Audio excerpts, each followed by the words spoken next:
Welcome to the Own Your Time podcast. This is the host, Kyle Market, and today we have Sterling White on the show. Sterling is a multifamily investor specializing in value-add apartments. He owns just under 400 units and is the founder of Sonder Investment Group. Welcome to the show. Awesome. Everyone's super excited as always to be on here. Go ahead, get your popcorn ready, get your pen and paper available, and take some notes. Absolute bombs and go to nuggets will be dropped. Nice. Always bringing the energy, dude. The one thing I did want to start this out with is the word Sonder. It strikes me as a word not very many people know. I think I read it in a book maybe 3 years ago, and it always kind of stayed with me as a weird concept and kind of an interesting word that I wish more people use. So I'd love for you just to explain to those who don't know, what does the word Sonder mean? Yeah, so Sonder is derived from such as Kyle or each passerby that you experience or that you encounter in life, or let's say you're passing by them, has a vivid and distinct life as much as your very own. I So love that. everyone has a story. That's awesome. Yeah, I don't know where I read that. Do you have an idea as to where you remember? Because it strikes me as something that like I have a similar moment where I remember learning what that word was, but I don't know. So there's Either a way. group called Sonder, and they've got some really good music. And I was just wondering, what does Sonder mean? And it's one of those words that just recently was created within the past like 4 to 5 years. Interesting. Okay, cool. So that is why no one uses it because it's new. That makes sense. Exactly. Um, so moving on, I'd love to. I've heard your story on Rod Khleif, and we went on this podcast at the same time. That's where we met. But I'd love for you just to share your story with my audience if they haven't heard it yet. Yeah, so I'll give everyone a Cliff Note version or Spark Note version. So here, based in Indianapolis, Indiana, born and raised in the neighborhoods and the settings, when you drive through, you would roll your windows up and then also lock your doors. And single mother, fraternal twin brother, and grew up in, I would say, we grew up on Section 8 housing, welfare, food stamps, and I'm sure of other government assistance. And I remember there was this one or multiple times, Kyle, that the apartments that we lived in, people would consider them the projects, but there was cages outside of the windows that we lived in for people to not get in. And I remember every other day we had to get down on the ground because it sounded like fireworks were going on outside, but it was actually gunshots. So we had to get down to avoid the stray bullets. And just to fast forward how I got started in real estate. So luckily was able to get out of that environment. Mother moved us from the inner city out to more of a suburban location. We were still in lower income housing, but completely different in terms of surrounding cast. Started in real estate 2009, construction side. Shortly after that, of getting my hands dirty, shifted to being a investor. 23 years old, bought my very first single family house, no money out of pocket. Actually had negative funds in my bank account, just not being financially smart. And then scaled to 150 single families. And then in 2017, shifted to multifamily. First deal was a 46 unit, and then just scaled up from that point and sold out of all the single family. So that is the Spark Note version. And I'm sure there's, of course, a lot to unpack in that. Yeah, man, I would love to unpack that. I'm going to go off script here because it's just such a good story. I'd love to know more. So, number one, I guess, how did you buy that first single family house with actually negative money in your bank account? How did you go about doing that? So this is one thing for those of you who are getting started on here that may have some limiting beliefs, because that's what I had, especially first starting out. But one of the key things I did when I really changed the trajectory of my life is started on mindset. There's this thing that goes out there that people say, oh, it's cliche. You don't need to focus on that. You have to consider those people who are actually saying that. But I focused on mindset, and that allowed me to, one, when I transition from construction to single family, that I looked at, okay, what are my weaknesses? One is I don't have the funds. In terms of experience, I really don't have that much experience, but I do know here's my end goal that I have, which is Z. I'm at A. How do I bridge the gap? And what I did was I found someone who complemented my weaknesses. And it was actually my mentor who I was working out with and building a relationship. Didn't even anticipate them being a mentor at the CrossFit gym that I worked out, because I was training for a world record. That's a whole nother conversation in itself. And they were looking to diversify from multifamily to single family. And I had the time to find the deals. They had the cash, but didn't have the time. So that was the value exchange in that first deal. Okay, cool. That makes sense. just trying to find people who have what you don't have seems like the moral of that story for sure. And the second point I wanted to dig deeper on was it seems like you build an amazing single family portfolio, 150 units. What kind of hits you in the face and tells you, hey, maybe I want to change to multifamily? Like it seems like you're having tremendous success. So what was really the impetus for that change? So it's quite intensive to acquire that many single families because one, these were a lot of one-offs, two-offs, maybe a package of three if we're lucky. So out of that 150 or so single families is 115 to 120 transactions versus the 100 and just over 150 unit we acquired here in Indianapolis was just one transaction. All 150 units were in one location. So it just made the most sense that one, we just saw that, hey, we're looking for a model that's even more scalable. And multifamily was already on our radar. So we said, why not just make the shift now? We already have the network to tap into. Let's make that pivot. That's awesome. Yeah, I always try to make that point that the transactions are grueling and you don't necessarily want to be doing hundreds of them. But I just love the way you put that, and your story really illustrates that point. So moving on from your story, back on the script that I had, I was taken aback by your story, so I had to go off. But the one question that I have that I had prompted to ask you is, what are the benefits of social media marketing and branding yourself as an influencer? Because I hear all the time from other people who want to be investors saying, I got into this to be a real estate investor, not to post on social media. So what do you have to say to those people? Because I know that there is some benefits to social media posting. Yeah, it's a double-edged sword. And this is what we were talking about offline, Kyle, is that everything has its trade-offs, and I'm glad you mentioned that. But the times that we're in, you are playing to because being an entrepreneur is you have to pivot and use tools that are at your disposal.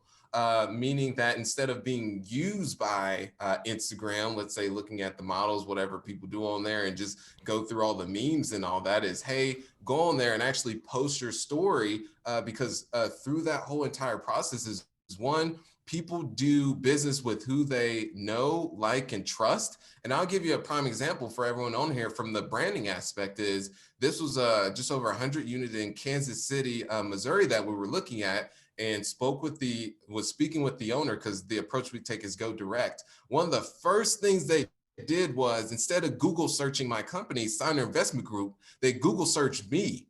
So that gives everyone just an indication that one, if you don't have a personal brand, you've built that up is when someone Google searches you and they don't find anything and they go to another buyer and they do find something, that just gives that other individual, the competition, the upper hand over you. So it's just one of those things you can take the route and not build so much of a personal brand, but I'm just replicating what works and what I see others that are further along their journeys than myself. That's a great point. Yeah, you're actually helping yourself as a real estate investor in a lot of ways too. So it is an aspect of that. And I actually haven't even thought about being Googled, but I'm sure that that does factor in quite a bit. So it's an amazing point.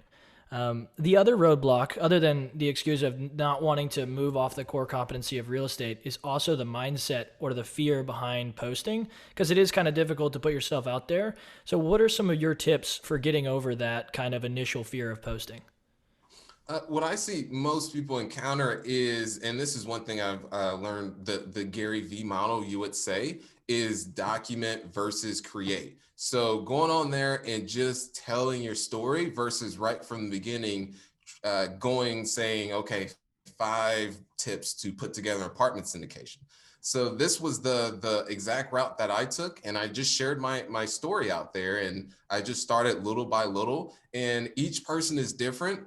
You may not be someone such as myself that's more extroverted, and I'm fine with being in front of a camera, and I'm introverted in different aspects. But this is one thing too, is that if that's something that you do not want to absolutely take that route, is find a partner who can do that. So with my partnership that I have on the apartments is my partner. He is more of an introvert behind the scenes doing the underwriting, and I was more of the brand, the face, and that's how the investors came in. So that's another thing, but I don't want to use that as an scapegoat for people that that, hey, just go out there and find a partner. The easiest route is just to go out there and just tell your story, the trials, the tribulations, the good, the bad, and the ugly. And from there, that's when you'll start to really attract people, because people relate to people, and your story is what really distinguishes you from other individuals in the space. Yeah, that's another great point. And I hate to be playing devil's advocate, but I always have these conversations with new individuals who want to invest in real estate. And another rebuttal that they always have is, well, when can I start telling my story? How far along do I have to get? Do I have to have several deals under my belt? When can I start posting on social media? So with that, and one thing I want to touch on is, I think it's Zig Ziglar or Jim Rohn that says, if you're committed enough, you'll find a way. If not, you'll find an excuse. So that's at the end of the day on that. But also is, I was speaking with someone who just wanted to pick my brain and be coached, is that they're a firefighter. And I said, that is the perfect, they don't realize how cool of a story it is for them going through burning houses and saving people and transition to real estate. I was like, that is by far one of the coolest stories. So everyone has those types of tools. And this goes back to what we were mentioning about the word Sonder, is everyone has a vivid and distinct story. And that's what you can tap into. And there's so many branches that you can use. If you follow me on social media, is that the people who reach out to me say that, or let's say for investors, one investor reached out to me recently and said, the only reason I invested with your company was because of you, and I came across your story and I felt very relatable to you. And I've met with other people that they feel like they already know me before we actually have the sit down. So that's just so much the power of social media right now and telling your story. Yeah, man, what a great point, and way to come full circle with that as well. It is about that Sonder aspect, telling your unique story, because it will connect with whatever your audience is. There's a lot of people who enjoy my story and come from a similar background, and I'm sure that there's a lot of people who come from a similar background to you and enjoy your story. So your story will speak to some people. I always underestimate how many people are out there and how many people are listening, but there is always a nice pocket of people who will relate to you specifically. So kind of winding down the podcast here, I wanted to ask a couple closing questions. The first of which is, what are your goals for 2021? So my biggest goal that I have is really uncovering who is Sterling White. So this helped, especially during 2020, with taking a step back, still in acquisitions and business mode, but things tend to slow down with that. So really took a step back to understand, go back to my childhood to understand the good, the bad, the ugly, and how that has shaped me to who I am today. And what are things on a subconscious level that I need to unlock and figure out where the root is that could allow me to further get to another level. So that's a whole nother Pandora's box, because it's like a rabbit hole with that. But that's my big overarching thing that I'm really working towards in 2021. That's awesome, man. I've actually read a couple books, I think by Carl Jung, that say the more you can articulate those kinds of activities that happened in your childhood, the more you are able to not repeat the same patterns as people around you or your family or your parents. So yeah, it's an awesome ambition to continue to just try to articulate and formulate some sort of story so your mind can be like, oh, that's what happened. Maybe I don't want to do that, or maybe I want to keep doing this. So that's just such a cool goal. Yeah. I appreciate that. And when you uncover that, that allows you to be better in different areas, just being evolving human. And then also, everyone has their certain triggers to certain things. Let's say someone writes you an email that you may take it the wrong way.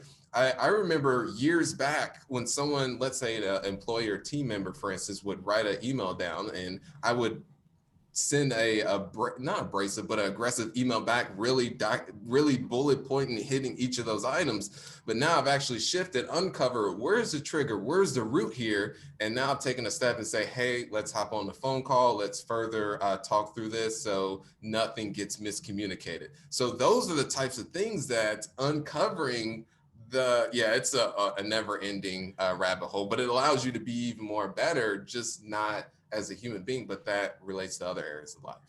That's awesome, man. I appreciate your goal being so awesome and transparent, and not necessarily that business goals are bad or like number goals are bad, but it's just cool to see someone willing to open up and talk about some other kinds of goals. So that's great. The last question here before I kind of give everyone an opportunity to find out where to reach you is, What is one piece of advice that you can give to someone who is just starting in real estate or entrepreneurship? You got to have a big enough why. And of course, that may sound, people hear that, may cliche, but that helps tremendously because that allow you to get through the tough times, especially, and this is the double-edged sword with social media, is that people see the glamorous with social media. You're posting more of the highlights that individuals don't see everything that led up to the point, the huge swings, because in entrepreneurship, it's a roller coaster. It goes up and down, and during those down times, you have to be able to pull from where's your why.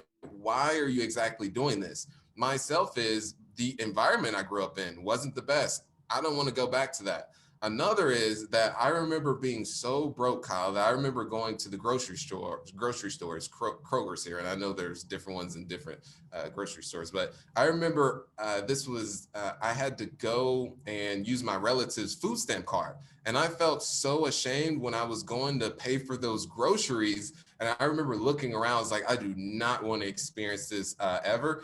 For those of you who are on government assistance, by all means do that. But that just was not for me. And those are the types of things that I pull from during those tough times to be able to weather the storm. Nice, man. I appreciate that as well.